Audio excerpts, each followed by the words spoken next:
First thing ఏంటంటే మీకు ఈ మూవీలో ద మోస్ట్ మెమరబుల్ మూమెంట్ ఏంటి? అంటే so many moments are there ఉంటాయి, బట్ ఎక్కువగా రైట్. అంటే ఈ సినిమాలో మేము ఒక రియల్ ఎయిర్ బేస్లో షూట్ చేసాం అని దాకా చెప్పడం జరిగింది. ఒక 40 days గ్వాలియర్ ఎయిర్ బేస్లో ఒక 40 days విత్ 200 people, ఒక 150 crew, ఒక 70 actors షూట్ చేయడం జరిగింది అక్కడ.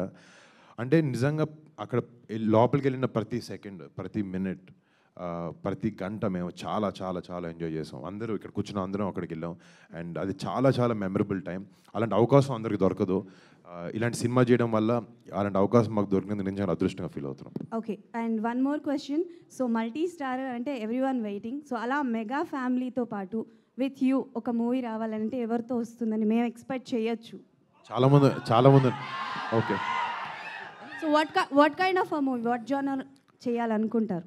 అంటే మా ఫ్యామిలీలో మా పెద్దోళ్ళు చరణ్, బన్నీ అన్న, కళ్యాణ్ బాబాయ్, చిరంజీవి గారు, వాళ్ళు చేయిందంటూ ఏది లేదు. సో నేను వాళ్ళు ఏదంటే వాళ్ళతో ఇంత చిన్న క్యారెక్టర్ దొరికినా చేస్తాను నేను. ఒకవేళ యాంటోగనిస్ట్ వస్తే, విలన్ క్యారెక్టర్ చేయాల్సి వస్తే ఎవరికి చేస్తారు? నాకు తెలిసి మా బాబాయ్ వాళ్ళతో విలన్ క్యారెక్టర్ చేస్తే తంతారు.